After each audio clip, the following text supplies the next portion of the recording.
What's up, everyone? Tonight, we are doing a live category league mock draft with 11 of the Apples and Ginos Discord members, beautiful people, with the sole purpose of answering the age-old question, where's the beef? We are going to locate said beef and have a super time doing it. All right, thanks for being here, everybody. It's going to be fun. Let's get to biz. This is Apples and Ginos. You are listening to Cream of the Crop.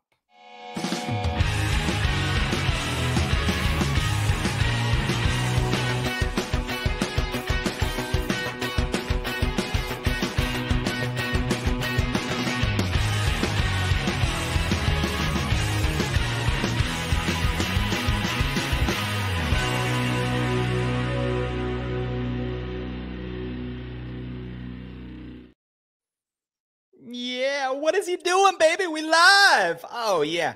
Does anybody know Bruce Buffer? Does anybody have a contact on this man? Because, you know, I think that is the type of energy. We are live. We could do that. So anybody has Bruce Buffer's contact information, please reach out to me. All right. I appreciate that. Welcome in, everybody. This is Cream of the Crop, a fantasy hockey podcast presented by Apples and Ginos. Thank you so much for being here. I really appreciate that. I'm your host, Blake Creamer. Please follow me over on Twitter /X at Blake Creamer AG. And while you're at it, check out the link in the description of this show to join the Apples and Ginos Discord. We're getting to biz. We're popping the hell off in there. Oh my God. It's just a bunch of beautiful people talking fantasy hockey 24/7. I love it. And as an added bonus, there's a bunch of stuff going on in our Discord. We've got best ball drafts that are happening right now. And you can only access those through the Discord. So definitely get your buns in there. I think we're up to 22 best ball drafts. It's insane. We got a bunch of degenerates here, a bunch of people that are pretty much exactly like me. So really appreciate you guys. Get in there, scratch that draft itch. But that's what we're doing here tonight. We're going to scratch that draft itch. It's going to be really fun. All right. And you know, we're over on YouTube here. So if you're watching on YouTube, please give us a like, give us a subscribe, all that stuff. Tell your friends, tell your grandmas. All right. Because we have that's our demographic. 80-year-old women, they love this stuff. All right. I don't know why. So it makes a lot of sense. Anyways, I'm digressing. All right. We got to get into this. We're doing a draft. We're starting at 6:10 here. So, I've got a little preamble here and I can do that. I can easily fill 7 minutes. No problem. Anyways, we'll talk about the format here. We're doing a category league draft, a 12-team category league mock draft with 11 of our Discord members. Love that. And while we're at it, why don't we get to the scoring? Let's take a look here. All right. So it's going to be 9 categories. We got 6 skater categories and 3 goalie categories. So for skater categories, we got assists, goals, shots on goal, power play points, and then we got the periffs, blocks, and hits. Love that. And then also for goalies, we've got saves, wins, and save percentage. All right, and that's what we got there.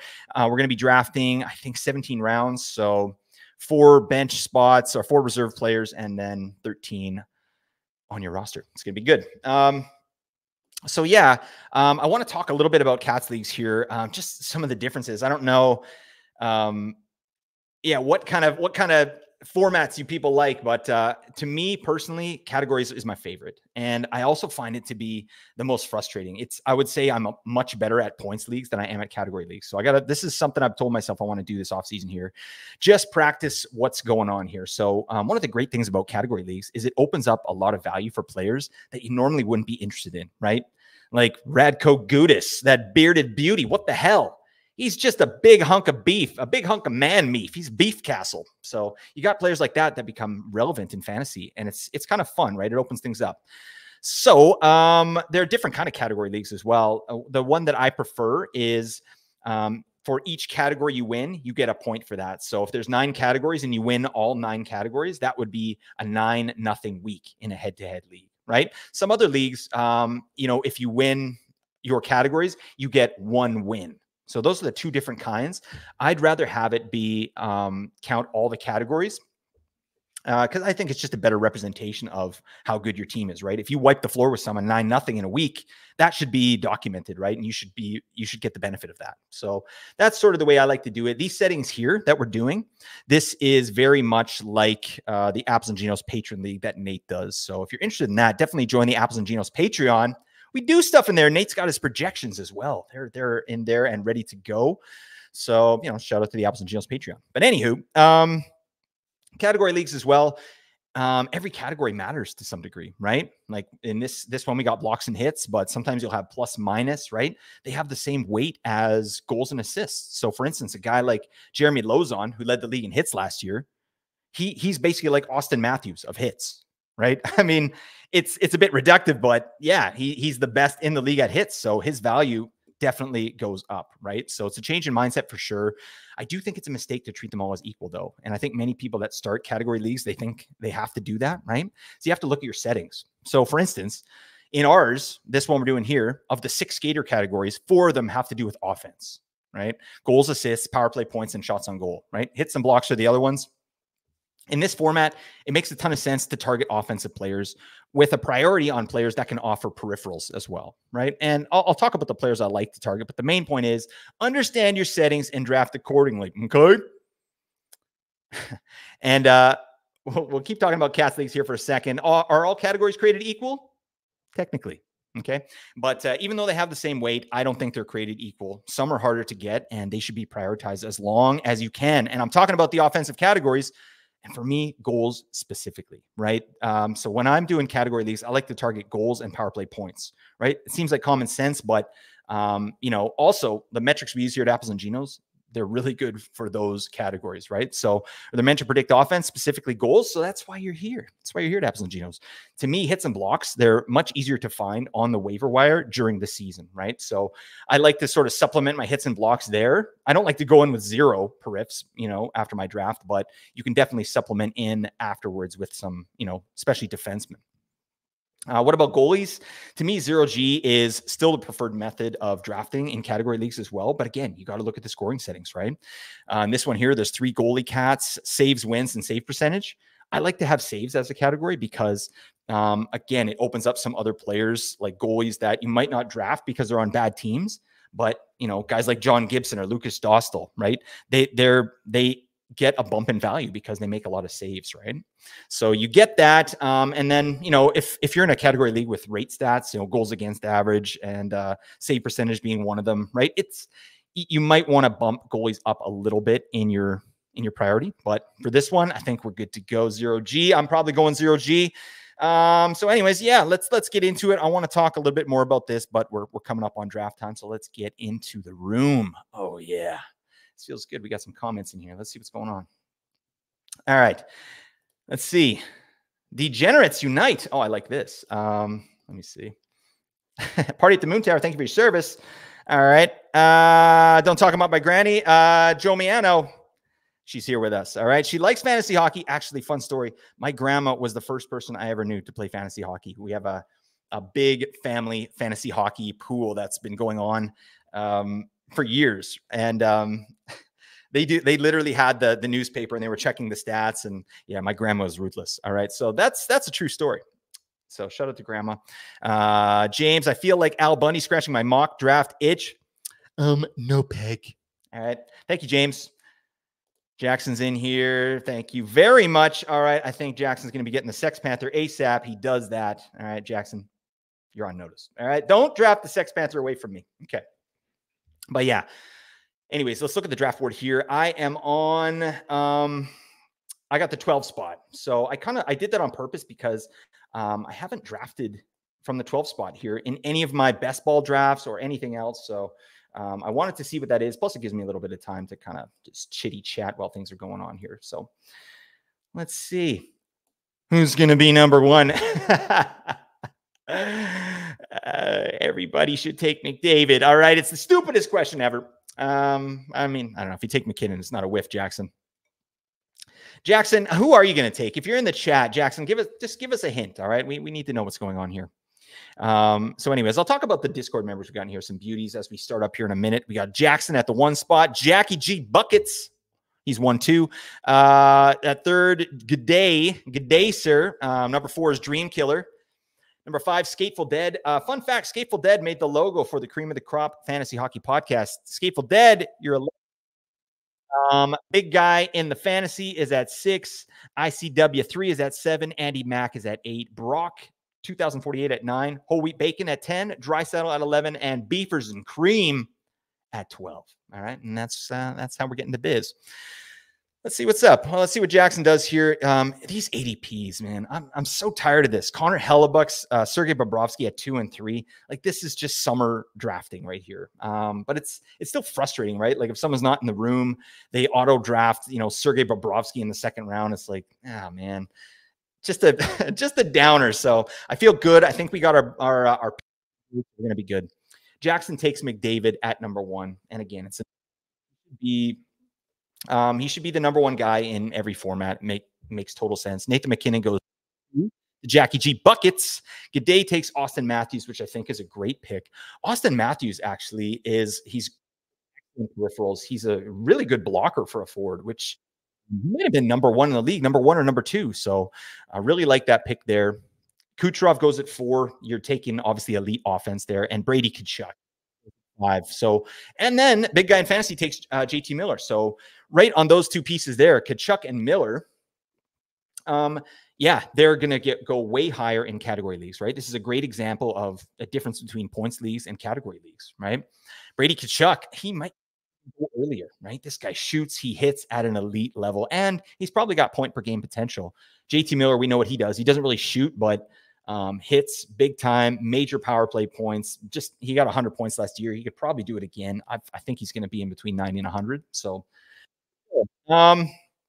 I got to start thinking about what I'm doing here, because we do have Andy Mack just took David Pasternak at 8, and before that, ICW took Leon Draisaitl. Draisaitl is falling massively in drafts this year. I don't get it. I actually don't get it at all. It's like, this is a guy, he's 1 season removed from just an insane season, like the power play points, all that. He's going off, and he's going at 7. So if you're getting Draisaitl that late, Cats, points, doesn't matter. You're already starting off on the right. All right, I got to see what I want to do here. Yeah, okay. So I'm at 12. Kaprizov went to whole wheat bacon. Draisaitl took Matt Tkachuk, and now beefers and cream is up. And I gotta figure out what I want to do here. I do like Cale Makar here at 12. I think that makes sense.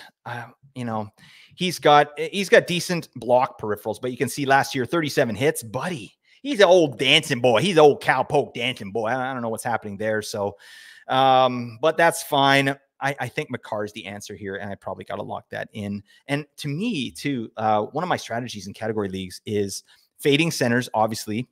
But I'm big on value over replacement. Right? Because, yeah, you can get awesome periffs with defensemen later, but you're looking at a 40 to 50 point defenseman, whereas Makar is going to be 90, right? So there's lots of good stuff here. I love Makar at 12. And I got to see what I want to do here. There's some options. To me, Elias Pettersson, I don't think I can take him this early, but he's great in category leagues. Over 100 hits last year, a bunch of blocks, but I think I got to be smart. I got to target goals, like I said, and I think Forsberg's going to be that guy. So let me just look really quick here just to make sure I'm not being a dingus, but Forsberg at 2-1, I think is the right move. It doesn't feel that good. It feels early, but I don't know. It's either Forsberg or maybe another defenseman. Oh, God. All right. Let's hit Forsberg. I think that's the right one. All right. So I took Cale Makar and Philip Forsberg. Forsberg, it feels like a little bit of a rush pick. I got that stupid sound in my ear while I was trying to pick, so that's fine. I don't mind it, right? I think Forsberg's good for point per game minimum, maybe 90 points, right, with 40 goals and a bunch of hits, right? He's really good at that. So let's keep going here. But yeah, I was talking about my strategy. Oh, here you go. So one thing I wanted to say before we move on, Jack Hughes gets taken at 2-3 by Whole Wheat Bacon. That's a player that I'm looking at there and probably should have taken him, but because I do like to prioritize elite level offense. And I think Jack Hughes, he's a 100-point player if he stays healthy. Forsberg is not a 100-point player, but I mean, he brings more to the table. So I think guys like Jack Hughes, they do lose a little bit of value, right? And then if you throw in just kind of the injury history, which I don't care about too much, but like, you can't say it doesn't exist. I think he's the season healthy. I think he should be good. But anyways, he moves down the board. Whole Wheat Bacon's got Kaprizov and Jack Hughes to start. Dear God, that is a lovely way to start your draft. I just love offense here. So But yeah, so let's recap here. I'll recap the back half of the first round. So at 1-8, Pasternak went, then Rantanen. Whole wheat bacon took Kaprizov. Matt Tkachuk went to Draisaitl. I took Cale Makar, and then I went with Philip Forsberg with 2-1. Roman Josi goes to Draisaitl. Really great pick. Jack Hughes went to whole wheat bacon. Brock takes Elias Pettersson. It's a great pick. Pettersson had a couple seasons in a row. Like, well, let's look at his season last year. I mean, 89 points in 82 games, about 125 hits, 68 blocks. Last season, he had 90 blocks, like something silly like that. Yeah, 89 blocks last season. So obviously he was killing a few more penalties last year. So I think that's where some of those blocks came from. But that's a piece in category leagues. Like if you got good forwards, elite forwards that also kill penalties, you can kind of up your blocks there. Really nice. Andy Mack takes Rasmus Dahlin. I think Dahlin is the clear number 3 in category leagues over Evan Bouchard. Just because of the peripherals that he brings. Bouchard brings decent ones and elite offense, but I think Dahlin can also bring some pretty elite offense, but way better peripherals. So I like that pick there to Andy Mack. Mitch Marner goes to ICW. I mean, you can't hate on it. This is a 100-point player. But yeah, Mitch Marner in category leagues, again, a little bit lower. I think Nylander should still go before Marner to me in any format, but not by a lot, right? I'm not saying you should like fade Marner. He's a 100-point player, but I think Nylander, he has 40 goal potential, 45 goal, 50 goal potential, really, 90 points. Marner's kind of a 100-point guy with a bunch of assists. So there you go. So Marner, Bouchard goes to big guy in the fantasy. Skateful Dead takes Willie Nylander. He's got Brady Tkachuk and Willie Nylander. Really nice start for him. I mean, he's crushing already. And then Dream Killer, he's got the Russian connection. He's got Kucherov with his first pick, and then he takes Artemi Panarin. Panarin falls a little bit in a category league. It's going to be interesting to see what happens with Panarin this year because last season he upped his shot total by a pretty crazy amount, right? And it was a new coach, so that kind of leads me to believe that maybe some of that is for real. His the way he was shooting last year, and his line was really cooking with Trocheck and Alexis Lafreniere. And he's the guy really driving the offense there on that line. 120 points last season, excellent. I mean, but 18 hits, 15 blocks. Dear God, that's freaking brutal. All right. So that's kind of what you're doing there. Dream Killer is clearly going for offense, which is, again, a really smart move because you can get your periffs later. G'day takes the Sex Panther, Sammy Reinhart. Sammy to go with Austin Matthews. Jackie G. Buckets picks up Zach Hyman there. I think Hyman's got to be good for 40 goals again this year. So McKinnon and Hyman's a really nice start. And we'll see what Jackson does on the turn here. I'm drinking a tropical sour small batch series. All right. Again, as I said last draft, only the finest vintage, only the most hoppy IPA touches these lips. All right. I've got hipster tendencies, and I do that. All right. I got no shame in my game. Anybody got hipster tendencies? Come on. Hit me up in the chat. Oh, yeah. Let's see. Here we go. Party at the Moon Tower, a little surprising here on Panarin. Yeah, I mean, again, I just think that's where he's kind of at in category leagues. I think he could go a little higher, but it's like I want to see if he can do it again. I think that's really important. So, but yeah, I like the value on Panarin there for sure. And then to pair him with Kucherov like you did, really nice. Let's see. I got to get this comment the hell out of my site. Okay. This is live podcasting, folks, and it feels good. So Jackson finishes off the second round with Jesper Bratt. Really nice pick. Jesper Bratt and Jack Hughes, two of the best rush players in the entire league. I love it. I mean, Jesper Bratt's only gotten better each year. He's more involved in the offense. I think that this could be even not. He's not going to break out past what he's already done, but I think he has a little bit of ceiling there with his points.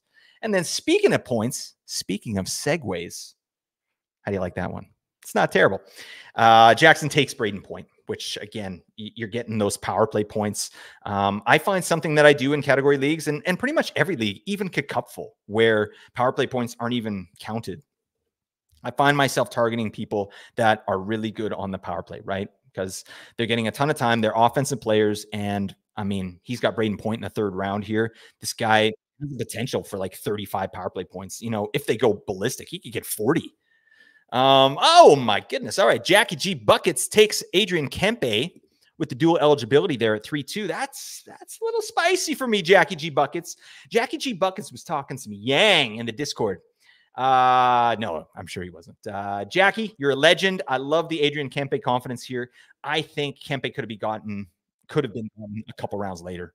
But you know, you're not going to hate it, right? I think he has 40 goal potential as well, but we'll see what the Kings do this year with their offense. I think there's a few changes in the works there. Nothing crazy, but maybe it'll benefit Kempe. I don't know, but he's a beefer too. He's got some hits.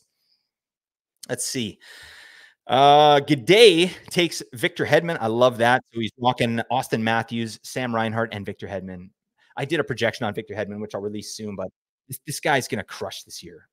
There's no one in the wings waiting to take his power play time. It's going to be another 30 power play points, right? Probably 60 to 70 points. And good block numbers as well. So Hedman's a great pick there. Mackenzie Weegar, again, another guy that's getting steamed up in a category league, right? Because of the insane beefers, the insane Braves, he is a beefer. But I don't know. Does he get power play 1 in Calgary? Maybe. And if he does, like, you're looking at a smash there, Dream Killer. Skateful Dead takes Timo Meier at 3.5. It's great. You know, this was a second round player last year, so maybe this is the year we're expecting that Timo Meier, you know, gets the biz. I think he's going to have more ice time. We'll see what happens with the new coach there, but I'm cautiously optimistic that they're going to prioritize his ice time. Stamkos goes after Meier, then Timmy Stutz, then Sid Crosby, which is insane value at 3.8. Andy Mack, buddy. Oh my God. I got to look at what I'm doing here. All right. Because there's some stuff going on. I've got Cale Makar. I've got Forsberg. And I want to look and see where I'm at here. Like Vinny Tro, it's not even insane to think about him at this point, but I'm not going to go there yet. Let's take a look down my list. So we got ADPs, we got score. Let's take a look. So you can see just based on what he did last year, Vinny Tro is showing like the highest guy for his score last year in this format. But it doesn't mean I'm going to pick him. All right. I don't think that's the right thing to do at this point.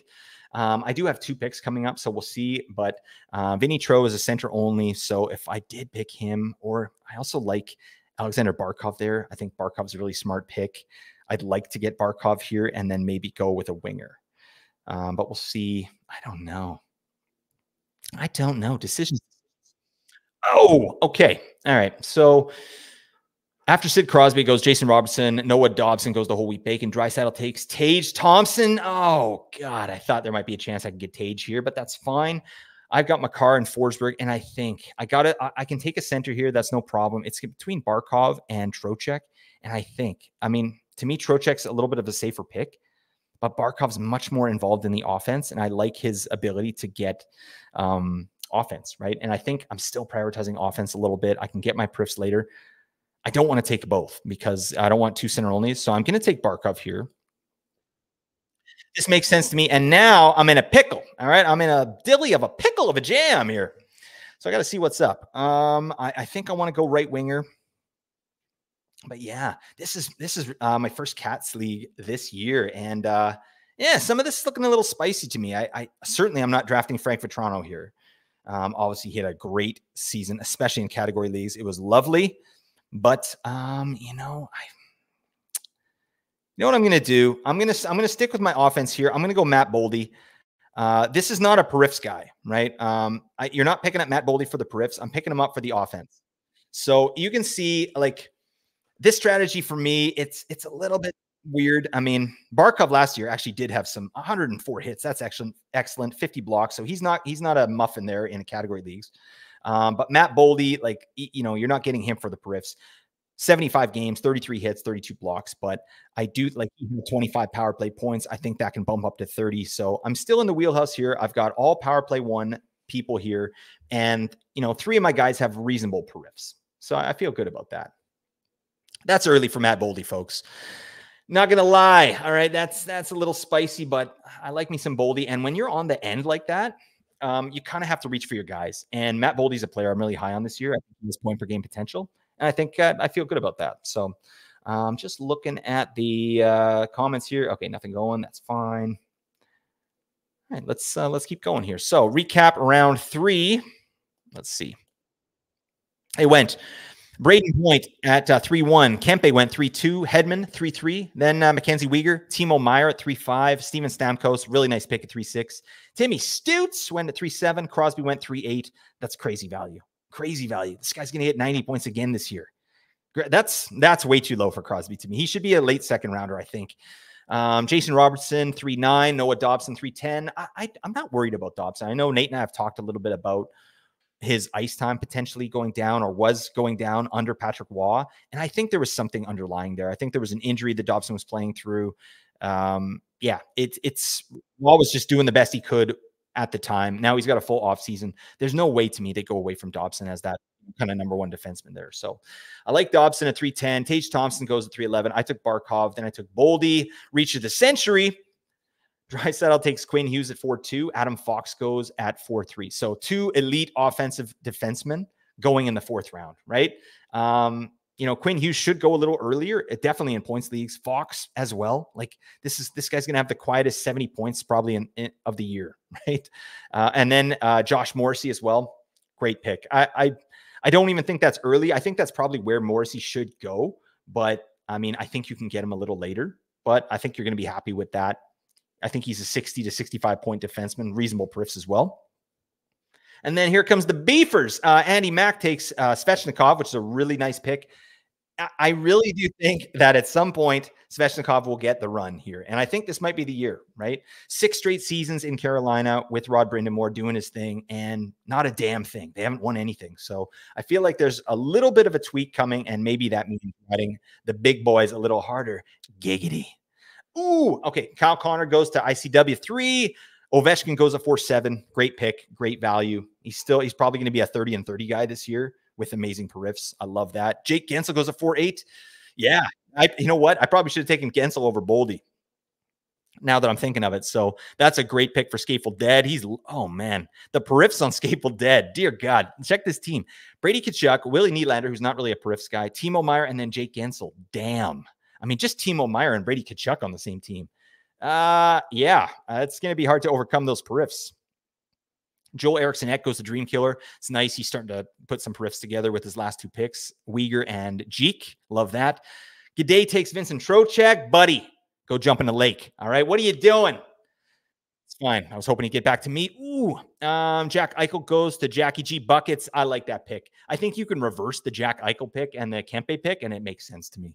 So you got them both. So you're loving life. It cancels each other out. And then Jackson finishes up the 4th round with Swaggy Verhage. Carter. I love that. That's a great pick.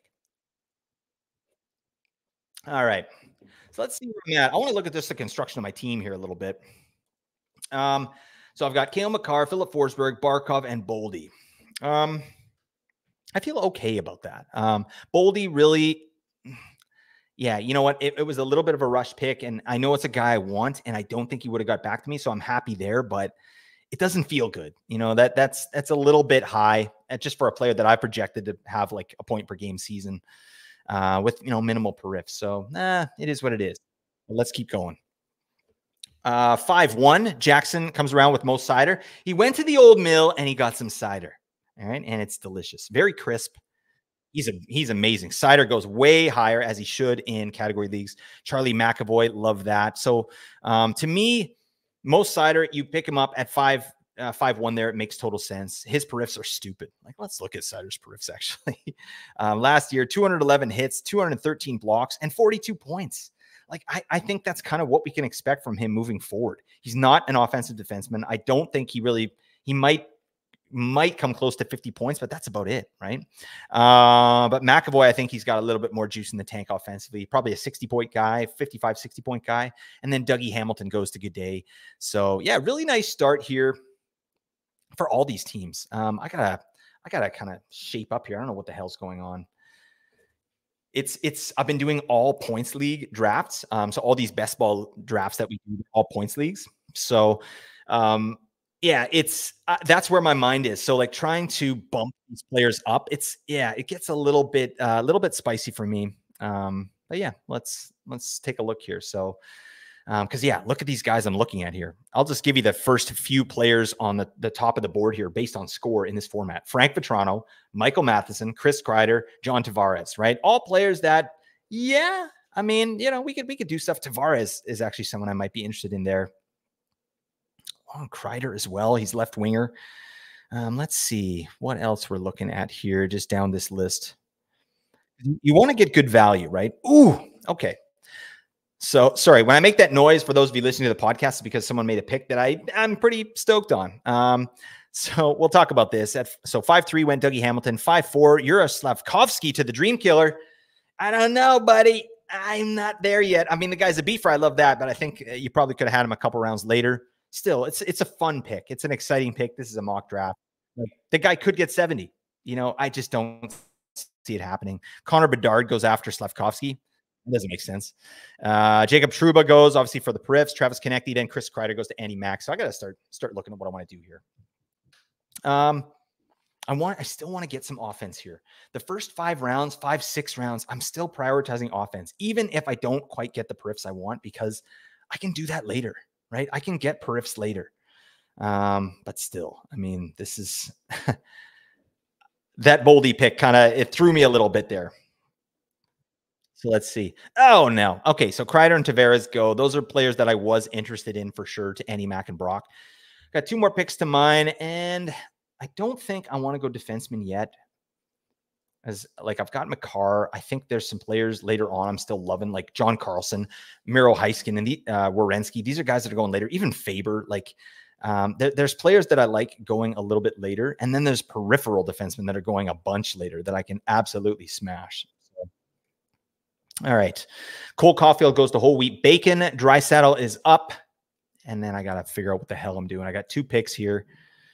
I think I should probably go defenseman with one of them, and then maybe a winger with my first.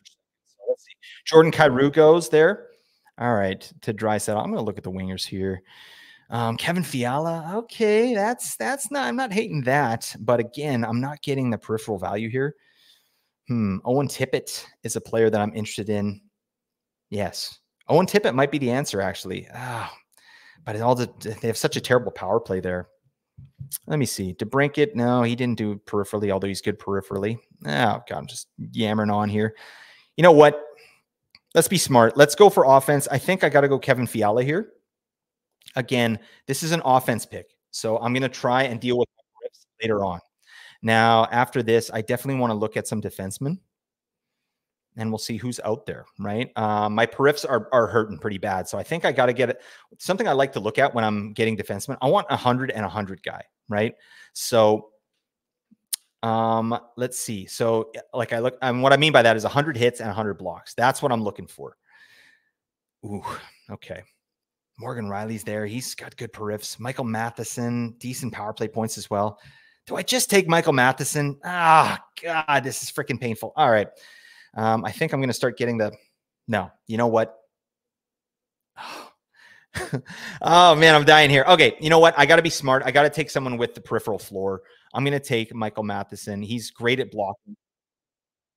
Let's go with the professor. I'm taking to the bank. Again, a little bit early on the professor, but I have to reach a bit. I think Mike Matheson's got one more pretty elite season in the tank, especially in category leagues. No problem here. But yeah, because I haven't drafted at 12 yet, I feel like it's kind of uncomfortable, right? I'm not getting my guys. I've been drafting a lot, and where I really like a spot is like 7 or 8. And I feel like my guys are always falling to me. But here at 12, I'm not really enjoying that, you know? Let's see. Have I tried apple cider donuts? Maybe. All right. Ooh, Sergachev's a good pick there. I like that. T-Dub says, how's it going, everyone? Just got off shift at work. Was hoping to get on at 7, but no luck. Hope you're kicking everyone's rear end. Blake, thank you for keeping it PG, T-Dub. All right. All right, let's see. Brock says, oops, that's not the one I wanted. Brock says, I sniped you with Tavares and you sniped me with Matheson. Buddy, you're on notice. All right. You know this. All right. But that's fine, Brock. He took Tavares right up. This is hard to draft when people are listening to what I'm saying. My God. Shifting shapes. Only guy I trust out of Philly right now is connecting toots in our faces with everyone else. I know exactly what you're talking about. Shifting shapes. All right. Yeah. Torts. I just can't trust it. And, I do want some Tippett. I want a piece of Tippett, though. Just the Tippett, just for a second, just to see what it feels like. All right, that's kind of where I'm at. Is that inappropriate? I don't know. Nate's talking about putting an explicit tag on all of my podcasts now. I don't know about this. What do you think, folks? Is this is fine for the children to listen to? There's nothing wrong here. Is there? Hmm? All right, I'm totally digressing here. Let's get back into some of these picks. So, in the 5th round, after it went, at 5'8", Chris Kreider, then John Tavares at 5'9", Cole Caulfield went at 5'10". So whole wheat bacon, again, yeah, you're kind of leaning into your offense there and goals, which I love. So this is definitely he's not punting periffs there, whole wheat bacon, but yeah, you're going to need to pick up some periffs later on if you want to compete in those categories. But that's fine. He took Caulfield, and then Jordan Kyrou goes to Draisaitl. I took Kevin Fiala and then Mike Matheson on the way back. Mikhail Sergachev goes at 6'2". I like Sergachev there. That's great value. He's going to be awesome with his periffs. I don't know. I think Nate and I are going to have a good discussion on Sergachev because I'm not sure that he just walks on to top power play in Utah. I know he's a great power play performer, or he was with a great power play team. But when you dig under the hood and some of the offensive metrics that I look at, like all 3 zones, all the, zone entries with chances, all the stuff there that I do. Shout out to all 3 zones, Corey Schneider. But yeah, Durzi is the one who shows out as an offensive defenseman, not Sergachev. That's kind of where I'm at. And like Sergachev is better defensively. So I could see them doing, giving Sergachev a ton of minutes, a ton of tough minutes, right? Still some offensive opportunity, but Durzi is really just he's a very good offensive defenseman. So I think they might cannibalize each other's power play value there in Utah. So I'm a little bit lower on Sergachev than most people, but at 6'2" here in a Cats league, bang, you're loving Sergachev there. Zach Werenski goes at 6'3", John Carlson at 6'4", Aaron Ekblad at 6'5". I love that. And then ICW 3 takes Brian Rust. I love that. Yeah, Nate and I have been talking about this guy. He did his projection there on Brian Rust first, and it popped out for 70 points. I had him for 69. Nice. Because when you can project the player for 69 points, you do it. Am I right? Oh, God. Yeah. So Brian Rust goes at 6'6". Johnny Marchessault goes at 6'7". And then Owen Tippett right after that. Skateful Dead is building a banger dynasty right now. I see, look at these players he has. Brady Tkachuk, Willie Nylander, Timo Meier, Jake Gensel, Connor Bedard, and Owen Tippett. Can we switch teams, Skateful Dead? Because I think I like your team better than mine so far. And, that's fine. All right. Seth Jarvis goes the Dream Killer. Great pick there. I think Jarvis is in line for the same kind of workload as last year. And I think 70 points is probably in the wheelhouse with great periffs. And then Sebastian Aho goes after Jarvis. That's a strange one. So, I mean, Aho's a guy I wanted, but, I already have Barkov there. And I'm fading centers a little bit because there's some I like later on. So, yeah, Aho at 6'10" is insane value, right? The guy's the most stable guy on Carolina year after year, no problem. Frank Vatrano, Frank the Tank Vatrano, we're going streaking. Yeah, buddy. We're going to Home Depot. It's a nice little Saturday right there. Pick up Frank Vatrano. I don't know what Frank Vatrano is going to do this year. But obviously new coach there, or, Greg Cronin, the coach of last year, likes what he sees in Vatrano's game. If he gives him the same deployment, I think we can expect a similar season, but I'm not sure that happens, right? You got Cutter Gauthier in there now. Zegras is back healthy. So does Vatrano get minimized a little bit? Maybe. I don't know. Clayton Keller rounds it out to Jackson at 6'12". And then Jackson picks up Morgan Riley on the way back. That's a player I was looking at too, potentially over Matheson. So I think I'm hoping Riley gets power play 1 there in Leafland, because if they put OEL on the power play, oh my God, that really would be a misstep in my opinion, because these coaches don't give a damn about our fantasy teams. And I've said this before, and I'll say it again. I really think that fantasy GMs need to be involved in team decisions. All right. If anybody's with me, give me a hell yeah in the chat, or you can comment it on our Spotify podcast. Okay. But yeah, this is Morgan Riley better get that play 1. That's all I'm saying.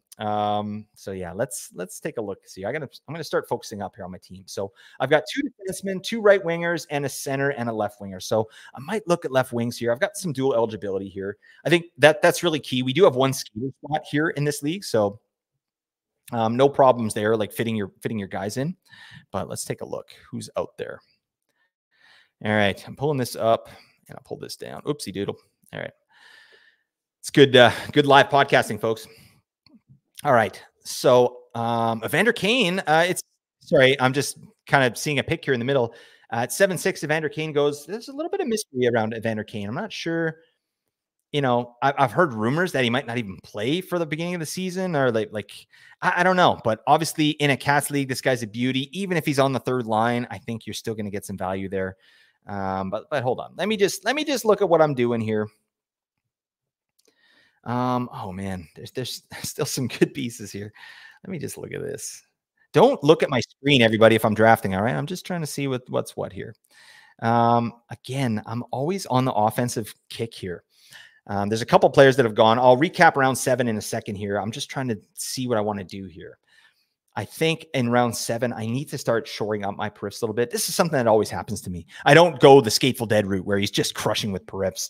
I kind of go the offense route and then try and pick up my periffs on the back end. But again, as I said, 4 of the 6 skater stats are offensive, right? So that's kind of, to me, I'm going to focus on offense, right? I'm not punting periffs, but like I'm not going to skip over a really good offensive player just to get peripherals. My 2 cents, My Two Dads. All right. Has anybody watched My Two Dads when they were growing up? It's a sitcom from the 80s where these 2 friends like adopted this daughter, and I don't know, it was terrible, but an amazing theme song. All right. That's the theme song. Whenever I talk about Boone Jenner, that's his theme song. So yeah, because I want Vinny Trocheck and Boone Jenner to be my 2 dads, and then I want to be their son. That's kind of where I'm at with that. So just a little explanation of the reference there. Okay, we're getting a little stinky here. I got to start being smart. Where are we at? Okay, let me look at Nuge because he's a left winger. I love that. Decent periffs. I think power play points. I'm still loving power play points, and I think that's a category that I want. Do I want to take a ride with Nuge here? We're riding with Nuge. Oh, God. That doesn't... Yeah, you know what? I'm going to take Nuge because I think I'm getting some dual eligibility there. I want the left wing, and I want the power play points. So to get those kind of power play points in round 7, I mean, he could get 30 power play points next year. He could get more, right? If the Oilers start to do what they've done historically, right? So let's see what else we got here. Oh, man. There's a couple that I really like, and I would love to draft just for fun, and I think I'm going to do it. All right? Yep, I'm going to do it. I want to take a ride with Mr. Wyatt Johnston. Book it. All right? All right, so I'm going to go over the 7th round again here, but I just took Wyatt Johnston and Ryan Nugent-Hopkins, so I'm clearly leaning into an offense build here. But okay. So recap round 7. Morgan Riley goes 7-1. Then Matt Barzal at 7-2. Love Matt Barzal this year. You know this. I think he's going to smash. Brad Marchand at 7-3. Great value. Neil Pionk. You're obviously going for the periffs there, Dream Killer. It's a good pick. Mika Zibanejad goes to Skateful Dead. Again, insane value there. I mean, I don't know, buddy. Your team is looking really freaking good. That's the one I'm looking at so far where I'm like, okay, that's team's going to be a problem. Evander Kane goes the big guy in the fantasy. ICW 3. Brandon Montour, great. I hope they give Brandon Montour the full Monty there in Seattle, which means full power play 1. He's getting the full Monty. Oh God. Alex Tuck goes at 7-8. I love that pick. Great value for Tuck. People that listen to this podcast and watch these videos know that Nate and I are big on Alex Tuck this year. I think he's going to smash. 70-point player. Awesome periffs. Could have good power play points. So there you go. Alex DeBrincat goes at 7-9 to Brock. Nazem Kadri goes a whole wheat bacon. Nice safe pick. I think Kadri's probably going to be the best point producer on Calgary this year. Brock Besser goes to Draisaitl. Were you just trying to piss me off, Draisaitl? All right, Draisaitl is an Oilers fan. We know this, all right? We still like him, all right? Still a good person. But he's taken Brock Besser. Oh, God. He came to my house. I'm eating Thanksgiving dinner. He took the turkey drumstick right out of my hand. He just bashed me right over the head with it. Unnecessary. Okay. But I like Besser again from the 30 and 30 year. 30 goals, 30 assists this year. Really like that. And I took Nuge and Wyatt Johnston at 8-1. Let's keep going. We got our first goalie off the board. I'll get to that. But Draisaitl takes Jared McCann at 8-2. And our first true beefer, Jeremy Lauzon, goes at 8-3. Like, look at this guy's numbers. I mean, this guy's a prime rib roast. 388 hits in 79 games. Damn. I mean, this guy's a freight train. I love Jeremy Lauzon. I picked him up off waivers in the only Bangers League that I did last year. 3 months into the season, and just kept him all season. Loved the production. He would get random points too, and help me win weeks. So I got a real soft spot for Jeremy Lauzon. It's because he hit me in the head. Oh God, that's terrible. When the show's live, you can't really, edit your jokes to make them good, right? I mean, my jokes aren't good to begin with, but live they're even worse, right? All right. And then after Lozon went, Erik Karlsson goes. Great value. This guy's going to bounce back big time. Pittsburgh's power play is going to bounce back big time. There's no way they're going to do what they did last year, right? It's hard bringing a guy of Erik Karlsson's gravity and sort of play style into a team and just expect him to kind of fit in right away. But I have full confidence that power play is going to be a lot better next year. Brock Faber goes next. And then first goalie off the board, Igor Shesterkin in the 8th round. Totally fine. We're in a category league, right? So Shesterkin's going to give you great value on all of those things, right? He'll get the great save percentage. He'll get you a ton of wins. And, depends. Like New York is a really good rush team. And when you're a really good rush team, a lot of times you get a lot of rush chances back against, right? So it's kind of like fire wagon hockey to a degree. I'm not saying that's New York Rangers style, but yeah, they trade chances sometimes. And Shesterkin's just an elite goalie. So I think it's a great pick there. No problem. Miro Heiskanen goes at 8-7, then Seth Jones at 8-8. Wow. I like it. I like planting your flag there for Seth Jones. He's going to have really good periffs, and I think pretty certain he's going to be the power play 1 quarterback there. And I think that power play in Chicago should be better, right? Like it's not going to be worse. It'll probably be a little bit better. So I think you get some production there. Chris Letang goes at 8-9. Drake Batherson goes at 8-10.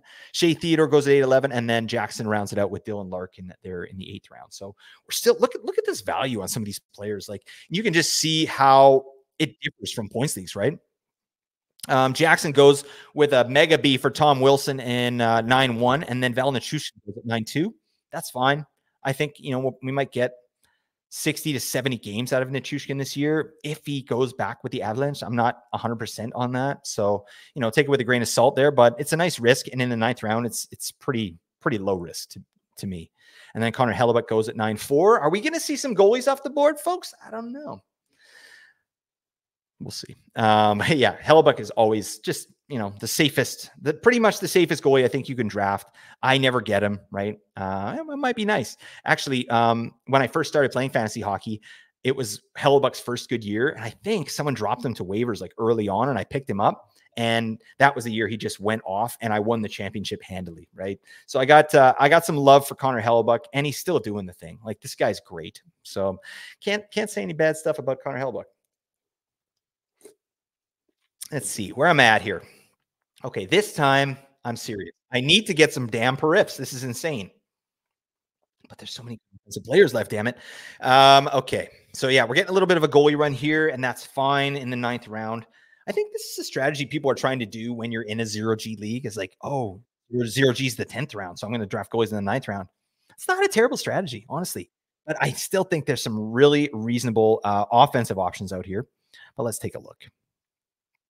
I think I'm going to get a defenseman. I feel like I want to get a defenseman here, so that's fine. But I also I could get a center if I want.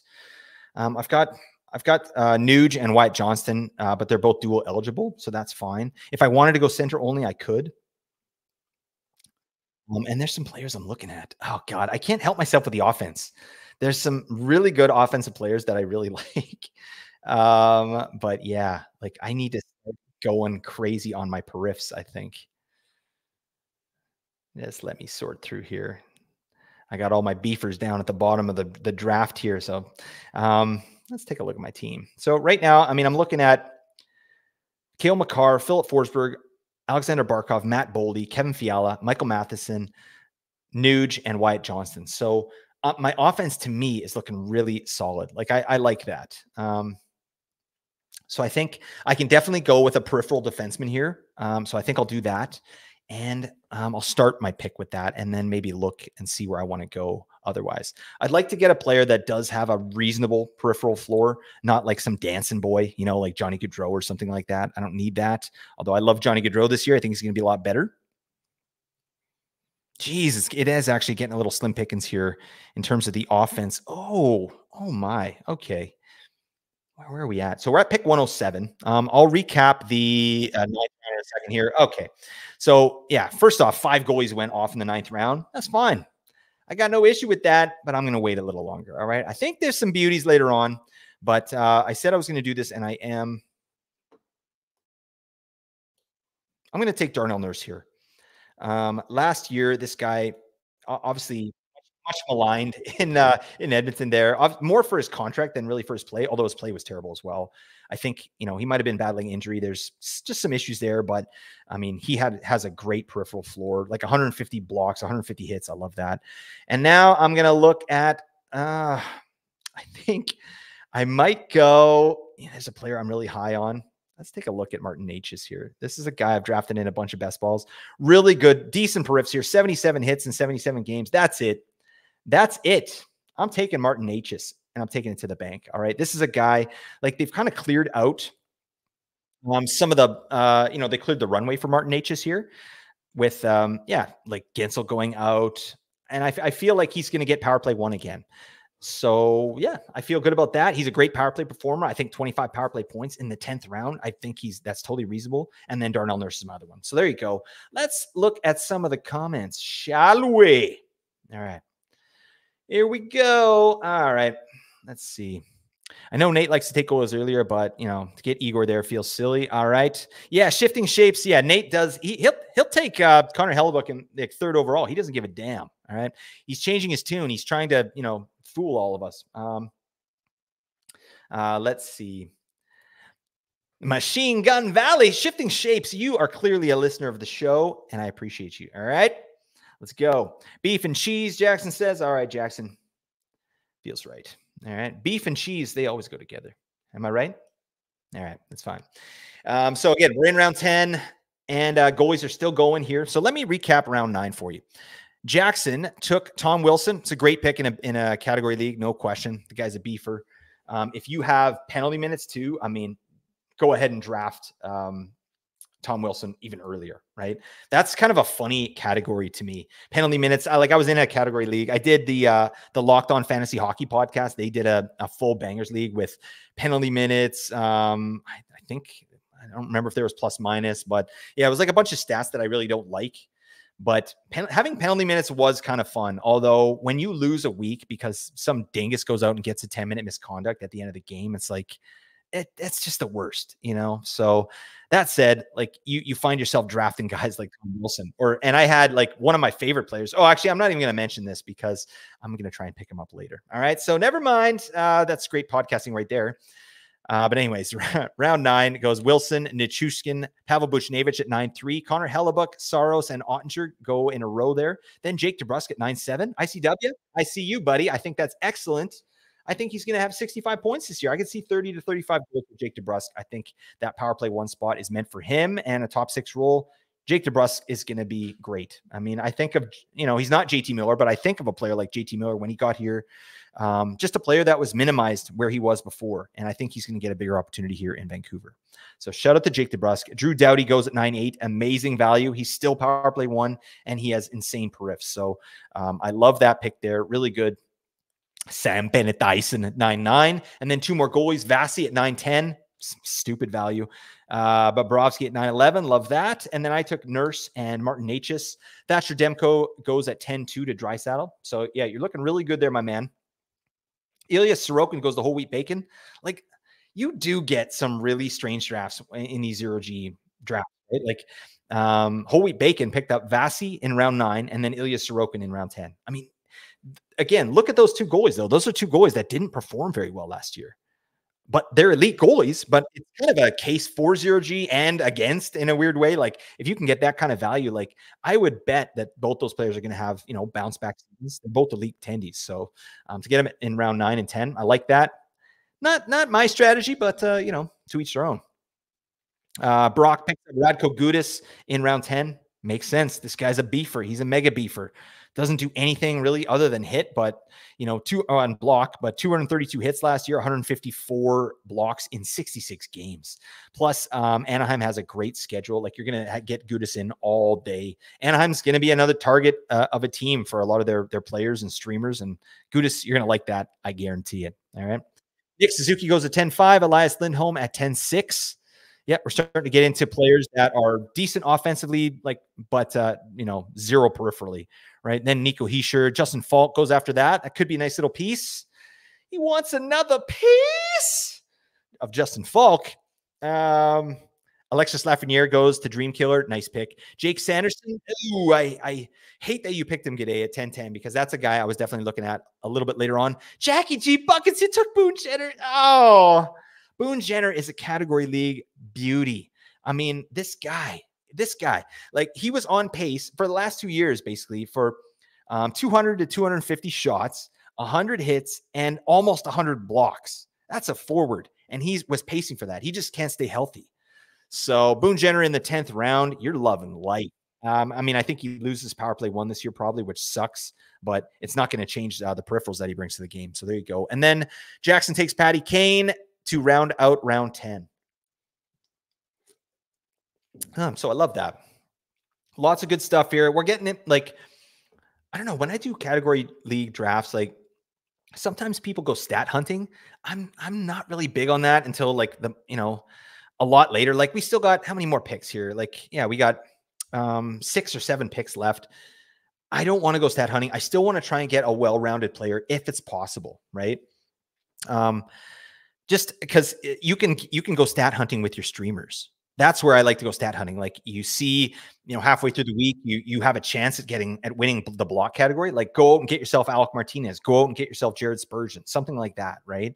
But in terms of my draft, I'm not the biggest fan of, especially in the first, maybe even 12 rounds of drafting guys that are specialists like Jeremy Lozon or Radko Gudas, even though they're going to like Jeremy Lozon, like I said, he's Austin Matthews of hits. So that's what you got there in the 8th round. And it makes total sense. It's just not a strategy that I like to employ. But I'm not very good at Cats Leagues. So, why the hell you listen to me? I don't know. I got a podcast, people. Hey, fun fact. By the end of the summer, I got a new computer coming. I'm going to get some lights. I'm going to get a nice little setup here. So you won't have to look at this dinky Vancouver Canucks flag behind me here.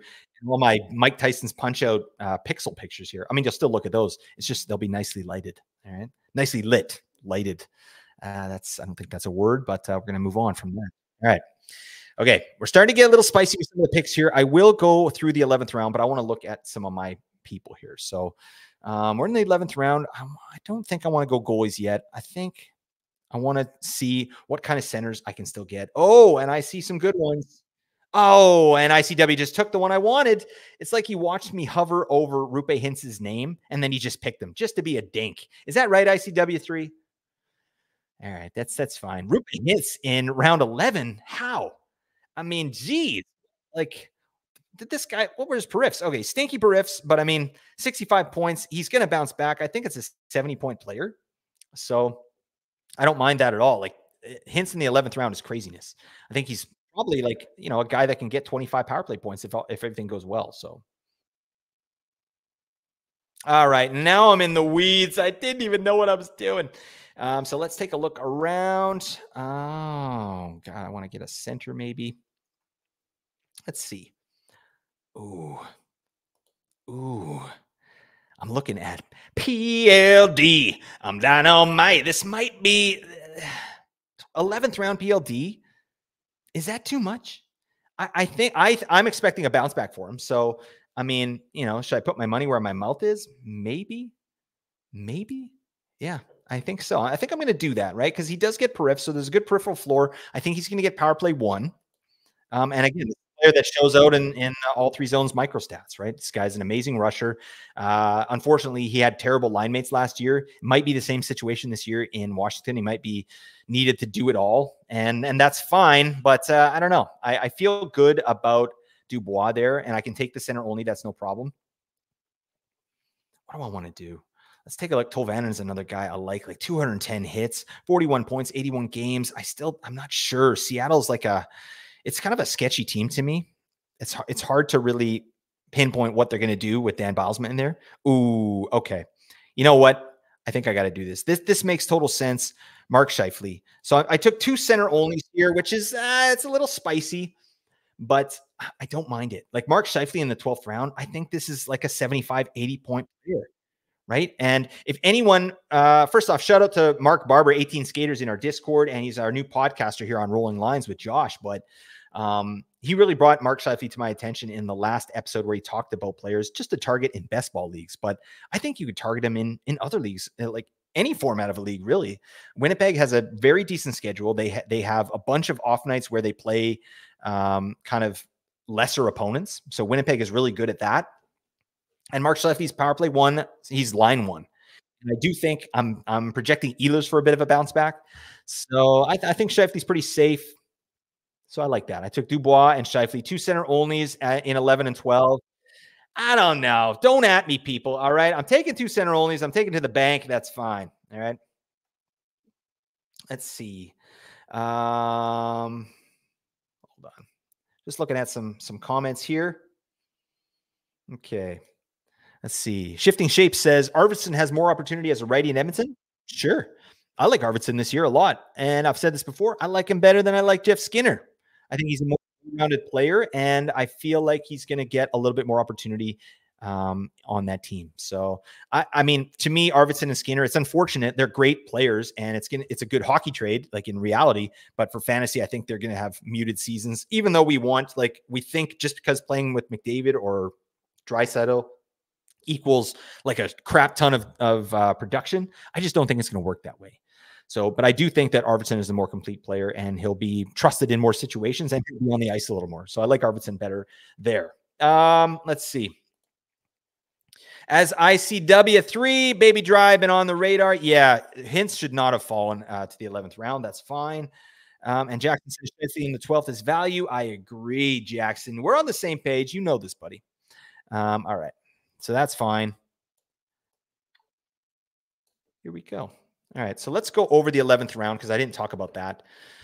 So after Patrick Kane, Jackson took Cam York at 11-1. I think it's going to be him or Jamie Drysdale for power play 1 there in Philly, the worst power play in the league. I don't think it's going to be the worst power play next year. I don't think it's going to be great, but maybe like the 5th worst or something. They're not going to be as bad as they were last year. Blake Coleman goes at 11-2. Bo Horvat 11-3. That's fine. The Zucchini Man Dream Killer takes him at 11-4. Amazing value. When I project this guy to 70 points, like he's just, his attachment to that power play is enough, right? And I think Zuccarello is going to have another 70 points, even though he's not doing much even strength. Dylan Genther goes. Lucas Raymond at 11-6. Then Rupe Hintz at 11-7. Stuart Skinner goes at 11-8. Brock Nelson, the grumpiest man on earth, is pretty pissed off. He went all the way down to 11-9. Tower Toffoli goes at 11-10. JG Peterka goes 11-11. I took Dubois and Scheifele, and that's how I'm getting the biz. Let's keep rolling into round 12 here. After I took Scheifele, Jacob Chychrun went. I think for Chychrun, we can kind of expect a similar season that he had last year, right? And if Carlson goes down, Chychrun's just to the moon, right? This guy's never gotten, since his Arizona days, he's never gotten power play 1. Certainly not with a good team. So that really sucks. I think we'll see Chychrun power play 1 at some point. But I don't know what's going to happen this year. Quentin Byfield goes next. Jeremy Swayman goes. Then Dylan Cousins, Josh Manson, Sean Dursey, Jake Wallman go. Eli Tolvanen, Jake Neighbors, hey neighbor, Alex Petrangelo, and Fabian Zetterlund go to round out round 12. All right, now I got to start thinking about what I want to do. I got to get away from centers. I need some D, giggity, and I also need a goalie. So I think, is it time? Is it time for me to get a goalie? I think it might be. So what am I thinking here? Obviously, when I'm choosing goalies, like 0G to me is not just about like, whoever's left, just pick up the dregs. Like I'm still looking for a goalie that I'm going to be able to hold all year. I'm just trying to do it a lot later. So we'll see. But with these stats, like I don't mind punting save percentage if I can get wins and saves. And big guy in the fantasy just took Georgiev. And I think that's kind of the guy I would be targeting there. Okay.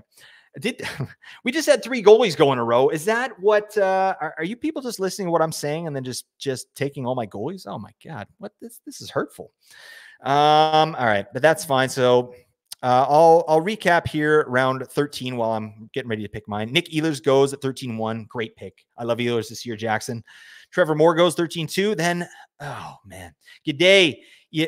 What are you doing? You took Martin Pospisil, the popsicle. I love Martin Pospisil, especially in a bangers league. This is insane. I think he's going to be great this year. I love Martin Pospisil. Mark Stone goes after that. Hi, Mark. Robert Thomas, I'm not crazy. I'm just a crappy hockey player.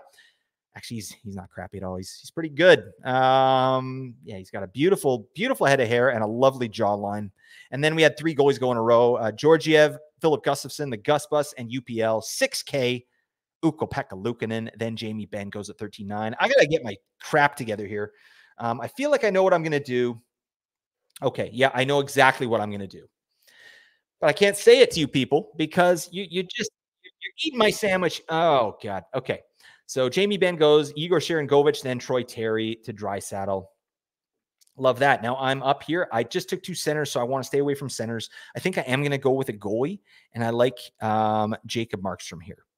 I think Toronto had a really good defensive system last year under Sheldon Keefe.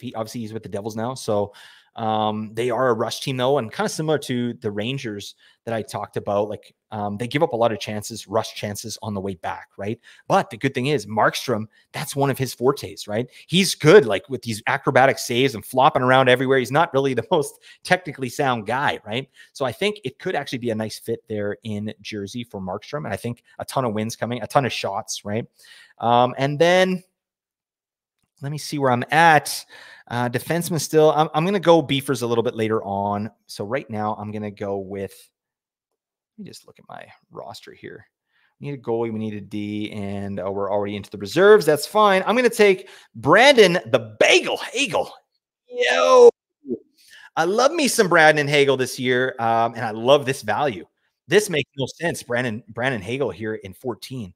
Like, obviously not a great Prifs guy, but not terrible, right? In 82 games last year, 75 points. I think I projected him for 70 this year. I think that's reasonable, totally sustainable.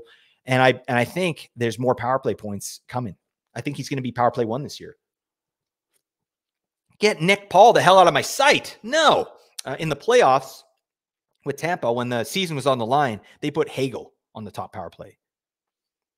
And I think that's going to happen again. I think he's going to get a hell of a lot more power play time and definitely get more than 7 power play points that he had last year. Plus a crap ton of ice time for Hagel in the playoffs as well. So I really like that. He's trending upwards.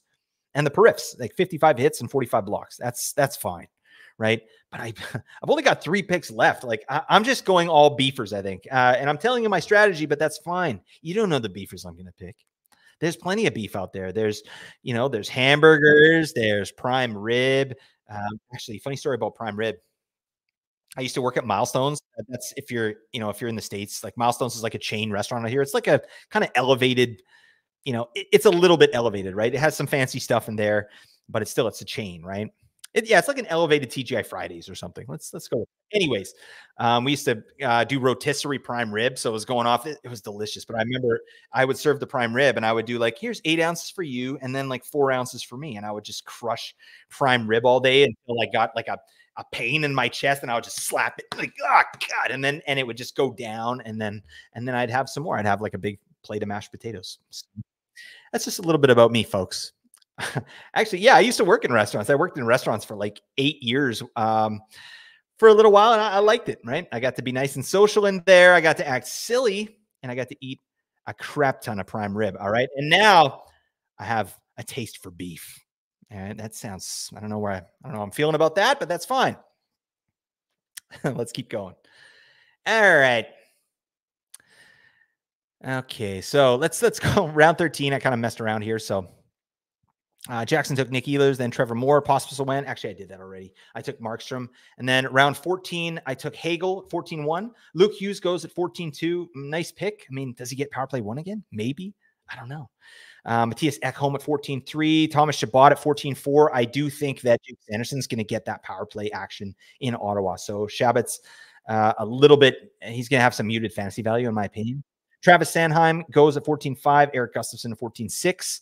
Really nice pick. I think there's zero risk in that pick at all. And I think he could get power play 1 there in Detroit. Matt Roy goes at 14-7. Awesome pick. Peripherals. Love it. Patrick Laine. I mean, it's a little bit of risky bisky, but who the hell cares in the 14th round? We could be looking at a 70-point player. If some reason, like he's just feeling amazing, like we're looking at a 50-goal player. I mean, I'm definitely not predicting that, but oh my God. Skateful Dead. I got to tell you this team, when I tell you at the end of the thing here, I mean, I think there's a clear winner and it's Skateful Dead. this I'll get into in a second here, but he's the one who took Patrick Laine. Lawson Krause goes after that. Really good pick in bangers leagues here. Devin Taves goes. Devin, what are you doing here? Vince Dunn, Jackie G buckets. He did that. He got Vince Dunn. Aiden Hill goes at 14-12 to Jackson for his first goalie pick. I love it. 0G, baby. That's how we do. Aiden Hill's going to be a great piece. I don't see how Samsonov really does anything different than what Logan Thompson does. In fact, probably a little bit less. So I don't mind that there. Then Jackson started the 15th round with Rasmus Anderson, who I think probably has a better shot at getting power play 1 in Calgary. But, it's 50-50 really with him and Weegar, in my opinion. And then more goalies off the board. Joseph Woll goes at 15-2. Ullmark goes at 15-3. Really nice value. Ottawa is not going to be the defensive dumpster fire that they were last year. They just aren't. I mean, I'm not saying they're going to be, world beaters or anything, but they're going to be a lot better. And Ullmark is one of the most positionally sound goalies out there, right? So he's a calming factor, and I think he's going to make a lot of really good saves for that team and instill some confidence. And I like Travis Green. Obviously, he was the coach of the Canucks. Like, he's a structure guy, right? And that's clearly what Ottawa needs. Ottawa remind me of the way Vancouver was under Bruce Boudreau. Just running around in the zone, fire drill. These guys don't know what the hell they're supposed to do. And now we got Travis Green in there. So yeah, it's going to be a better season for Ottawa. Thomas Harley goes next. And then Scafell Dead picked up Evgeny Malkin in 15-5. How did we let this happen, folks? This doesn't make sense. Scafell Dead, we're giving you the money. If this was a real league, I'm just e-transferring Scafell Dead immediately. Big guy in the fantasy takes Claude Giroux. I like that. Darcy Kemper goes to ICW. Love it. Darcy Kemper. The Kings are the best goalie environment, or they were last year, in my opinion. So Darcy Kemper is going to walk into some really nice starts. He's not going to be expected to do much. Braden Shen goes next. Johnny Huberdeau, Adam Fantilli. Draisaitl's up, and I don't know what the hell I'm doing. I got to figure it out. I think I got to go D. I got to go with the D. So let's take a look. I need beefers.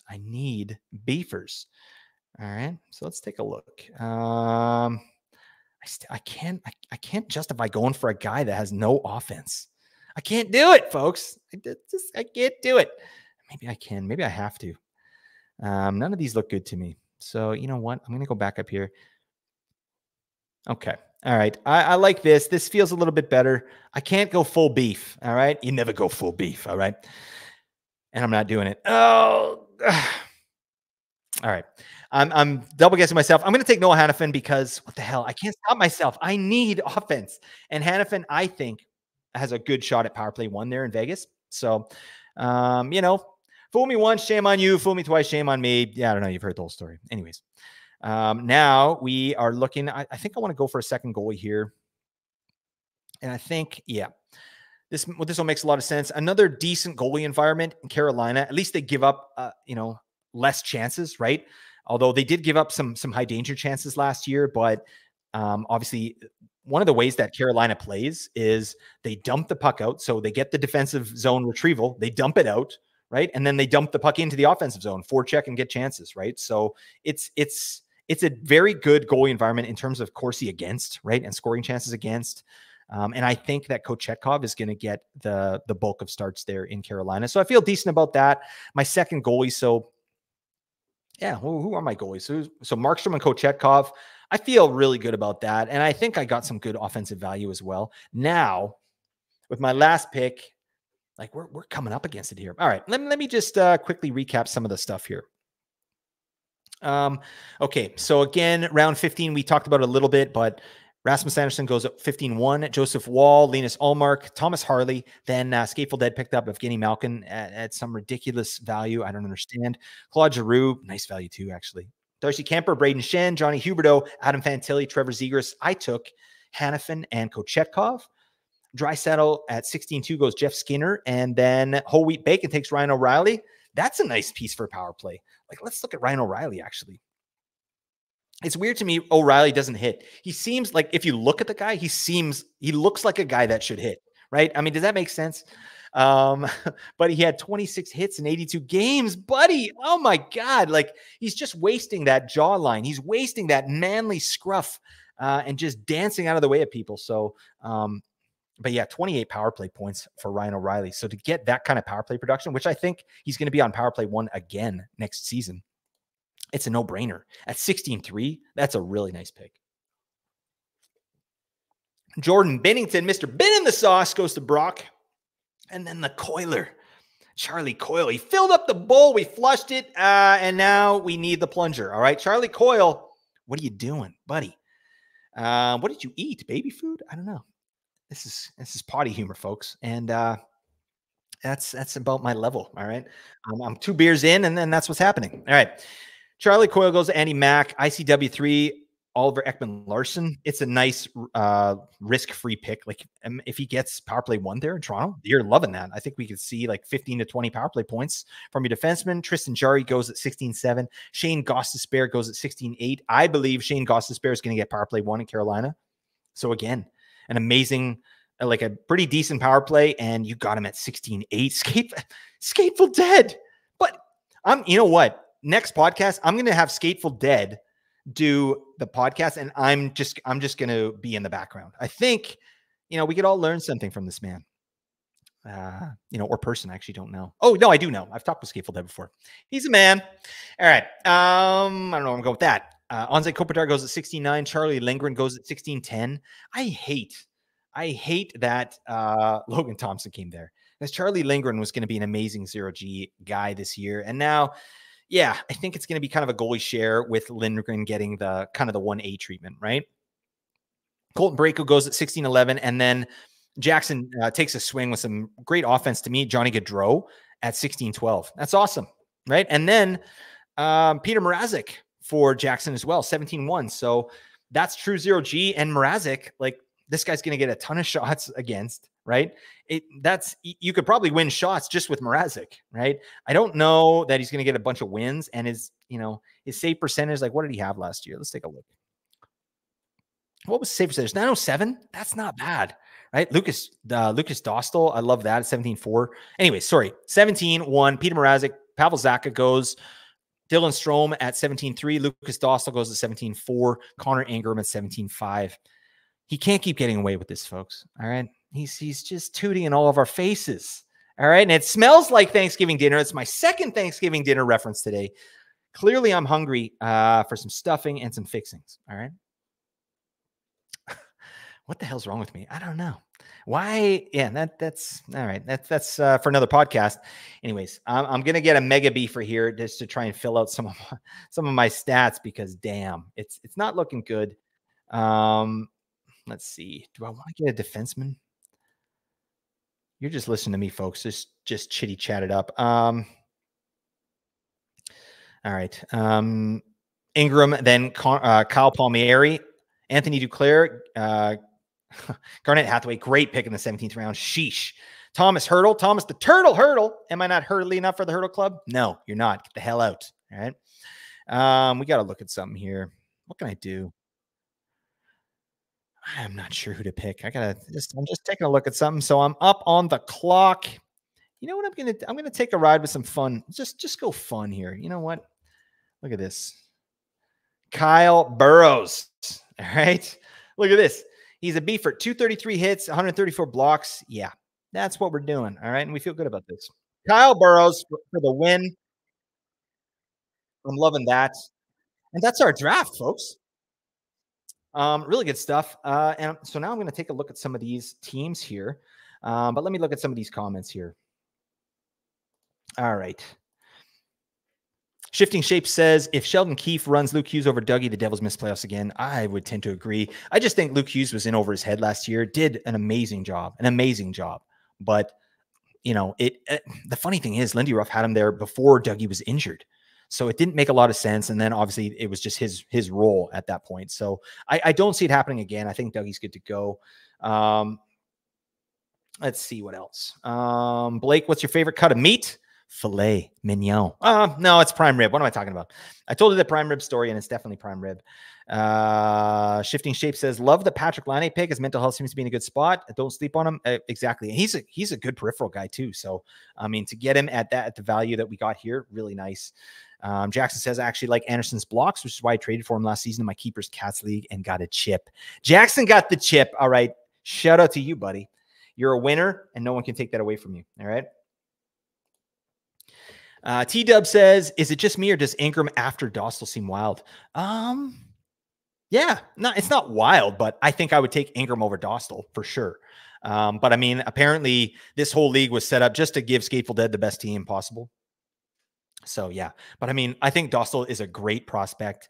Not even a prospect. He's obviously a roster player. I think he's going to be the 1A there for sure in Anaheim, and he looked really good doing it. So he's going to get a ton of saves, but I think Ingram has a better chance for some wins. So yeah, that's where I'm at with that. Jackson says, for the Thanksgiving episode, we need to assign a player who reminds you most of each Thanksgiving dinner item. I mean, just think about it. Someone has to be the turkey. Yeah. Yeah, apparently. I don't know. All right. Nice drafting. Skateful Dead's teams will be in my dreams tonight. Yeah, it's already a problem. Yeah, Skateful Dead, you're on notice. You hurt my feelings, and you're really good at fantasy. Okay, let's just agree on that. I'm shouting this man out again. Skateful Dead. He made the logo, the cream of the crop logo. So shout that guy out in the Discord if you need any logo work. All right. But let's take a look at some of these teams. First, I'm going to start with mine. Okay.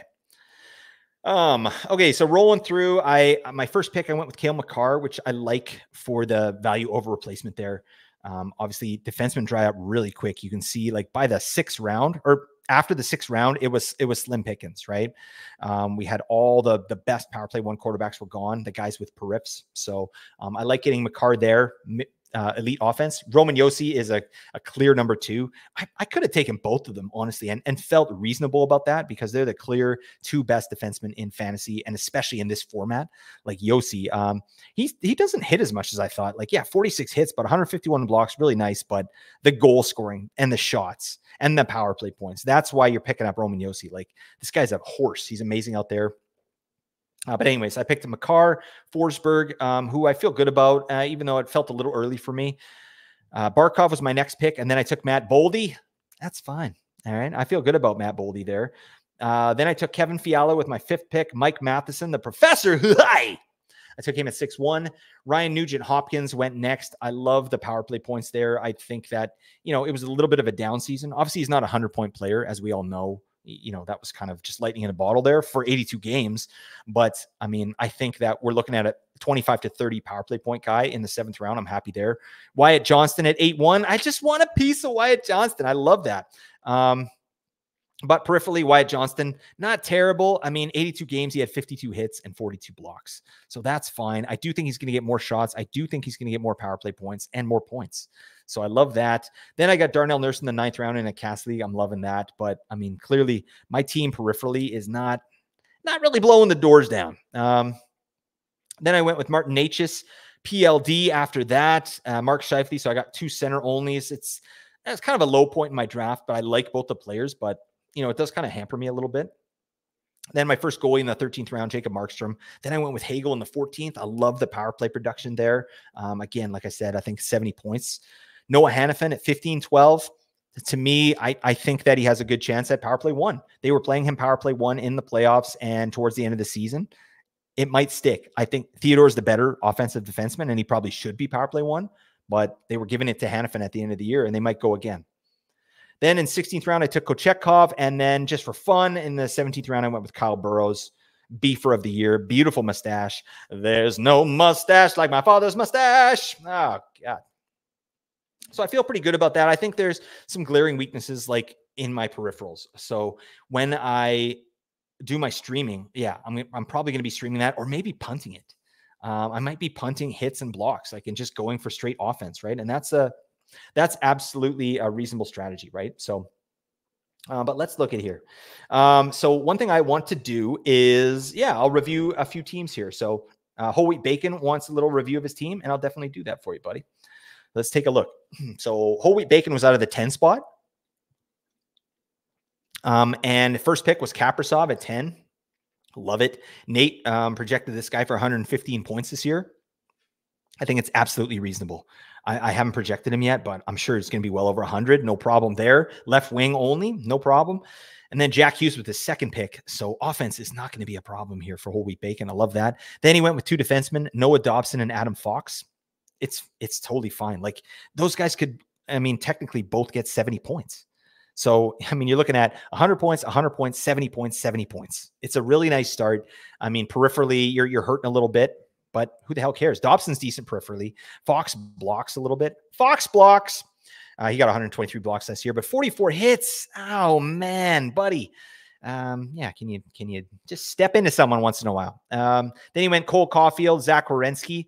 Again, two elite offensive options. I like the dual eligibility in Cole Caulfield, and I think he has 40 goals in him here this upcoming season. As soon as this upcoming season, they have some nice chemistry with Nick Suzuki and Slavkovsky. And Cole Caulfield's shooting percentage fell off a cliff, right? I think there's some issues there, maybe some potential injury issues. So that's going to regress positively, and that's going to equal more goals and more production for Caulfield. Werenski, we know what happened to him. Just a bit of injuries. He was probably playing hurt all season. Still had a great year. And then, a nice safe pick in Nazem Kadri, like I said there. Jeremy Lauzon, I talked about him. Like, to me, I don't like to pick specialists here. But if you're going to pick a specialist, go with the best one in the entire league, and that's what Lauzon is. Then Vasilevsky and Sorokin, 2 goalies back-to-back in the 9th and 10th round. You're loving that. Jeez. Like, those are 2 goalies that should bounce back big time, right? And we know what they're capable of doing. So to get them in the 9th and 10th round, geez, that could be potentially league winning for you, or at least cover those 3 goalie cats for you week to week, right? And you don't have to worry. You're not going to be – you can stream in goalies just for starts if you need them. That's it. 11th round, he took Tyler Toffoli. I love that he signed there, actually. And I think, we're probably looking at 50 to 60 points there, 25 goals. Nice. Quentin Byfield goes at 12-3. Not really great peripherally, decent hits. Like, again, a lot of people are calling for Byfield to be like a 70-point guy next year. I'm not here for that. I feel like this is maybe a 60-point guy next year, right? Like, he's moving to the second line. He's going to be center. They've already talked about that. And I don't know. He's not really the shooter that I think he would need to be to reach those heights, right? And like, hopefully he is playing with Fiala on the second line there, Fiala and Moore. I think that would be a nice little line. But he didn't play center last year and he broke out. I do think he's going to get power play 1. But anyways, 66 hits last year, decent peripheral floor. I don't mind that. And let's keep going. Igor Sharangovich. Yep. Nice pick there. Nice and safe in the 13th round. Like, could be looking at a 30-goal guy right there. Matthias Ekholm. I love Ekholm. It's a really solid pick. Fantilli could blast off as soon as next season. Love that. Ryan O'Reilly, we talked about that. And Trent Frederick at 17-10. This guy got 40 points in 82 games, including 204 hits. What a beefer. What a freaking sloppy Joe. Oh, we don't call it sloppy Joes anymore. We call it sloppy Trents. And that sounds much worse. But Sloppy Trent is in the house, and he does that. So all in all, I think you're liking your team. You're probably a little bit light on periffs, just like me.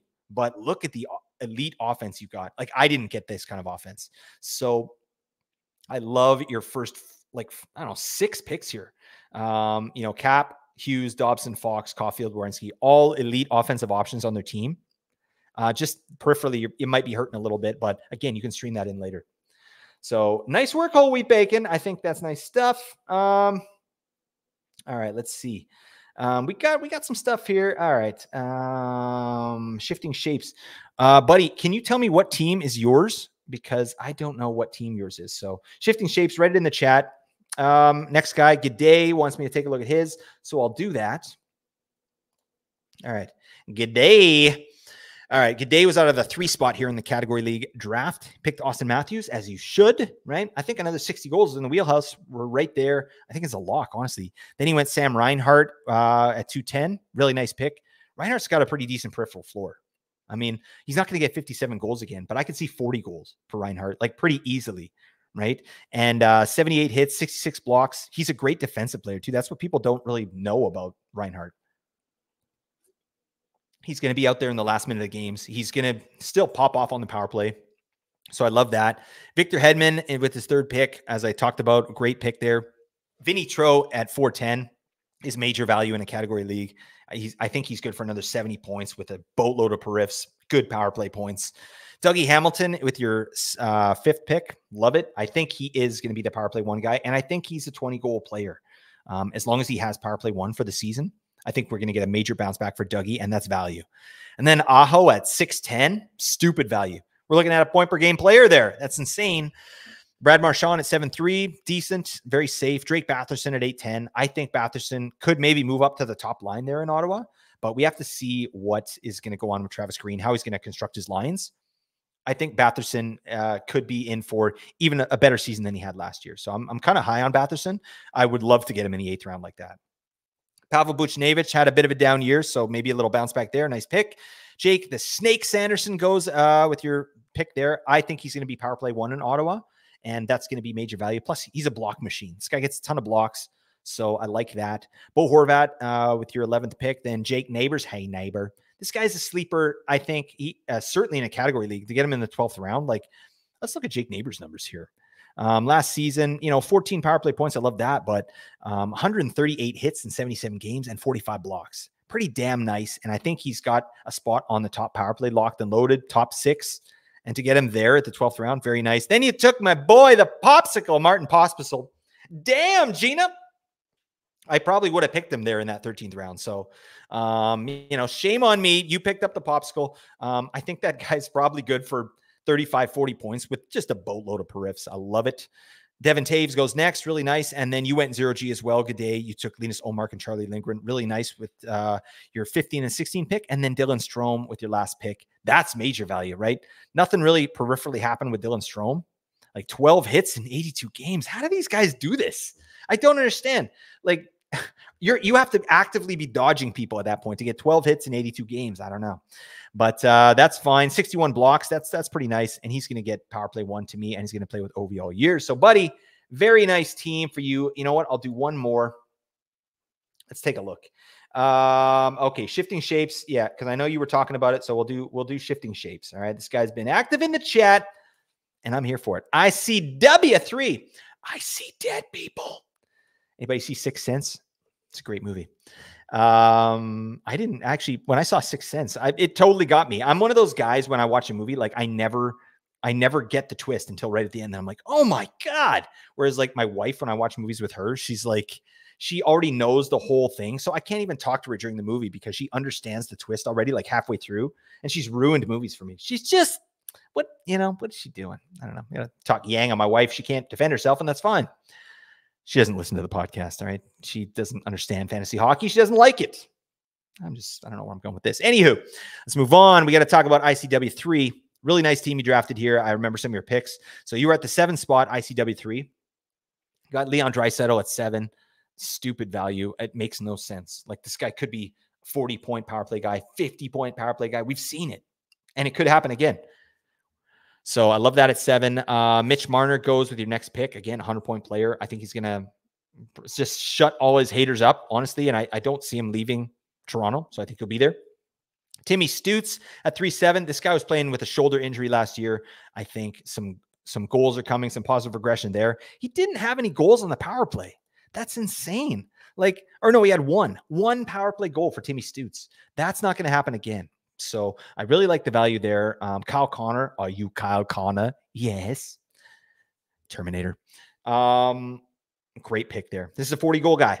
I love Kyle Connor in the 4th. Travis Konechny, love that. Brian Rust, we talked about that. And Brandon Montour, who I do think is going to get the show there in Seattle, as he should. I just drafted him in a cap league dynasty, and I don't know how I feel about that, right? Because he's got a 7-year contract for $7 million. Like, I like it for 2 or 3 years, but then, geez, like, this he's getting up there in age, but he's a really good shot producing defenseman from the back end, and he joins the rush really well. And that's kind of the way that Seattle plays. So I think it's going to be a good fit, but we have to see what they do, what Dan Bilesman does there as the head coach. Then you went Igor Shesterkin. You broke the seal. You took a goalie. Shame on you, ICW. But if you got to take a goalie, take Shesterkin. All right. He's one of the best, if not the best. Jake DeBrusk next. We talked about that. Elias Lindholm, I think, is probably a 60-point player. Tons of opportunity with ceiling for more, right? This is a point per game player in the past. I think, playing with Pasta and on power play 1 in Boston, he could do that again. I see that in the realm of possibilities. And then an amazing value, Roope Hintz, 11-7. This might be a guy this year where we should all really be targeting Roope Hintz, because if I've seen him in every draft go this late, it's insane. I don't get it. This is a guy who we were picking in the 5th round last year. Now we're picking him in 11. That's no good, right? This might be a guy that we're going to have to be all over. So I love that pick there. Josh Manson next. Sure. I mean, you're obviously getting the peripheral floor there. 25 points, decent, 8 goals in 76 games for Josh Manson. I didn't know that. But 211 hits, 109 blocks. Pretty nice. Low ice time, though. I'm not the biggest fan of that, but he does a lot with a little. So I get the pick there. Then you went with the Gus Bus, Philip Gustafson, and then Eric Gustafson. You got 2 Gustafsons. You're going to have to change your name, ICW, to the Gustafsons. That's horrible. That's just not even creative. I'm tired, and that's not my best work. Darcy Kemper as your third goalie. I love it. Kemper's great. I'm really high on Kemper this year. I think it's going to be a no-brainer. Rate stats for sure, and I think the Kings should do fairly well. Oliver Ekman-Larsson with your 16 pick, and then Anthony Duclair. Really nice flyer pick at the end there. I think he has a good shot at line 1, potentially power play 1 there on the island. So this is a guy I could see 50, 60 points like ceiling for Duclair. He's a great rush player as well. So yeah, really good team. But that's it, everybody. Dear God. That was a lot of fun. I always enjoy these. So thank you so much for listening, everybody. I really appreciate that. I'm going to put this out on the podcast, probably drop it tomorrow, but awesome. Thank you guys so much for being here. I really appreciate it. I'm going to be doing more of these. We're going to be getting into some ADP battles. I've got some guests lined up for, the back half of August and the first couple weeks of September. We're going to be doing our ADP battles, and it's going to be a real hoot of a time. I got some awesome guests already lined up. So stick with A&G. We've got content coming out the wazoo, and we're not stopping. We can't stop, and we won't stop, all right, until the socks drop. I don't even know what that means, but yeah. Thanks for listening, everybody. I really appreciate you. Get into the Apples and Ginos Discord. That's where we're doing the best ball stuff. That's where all these Discord members got on this live stream right through our Discord. You got to get your biscuits in there. But anyways, appreciate you. Thanks for listening. Celebrate your dang day. Bye for now.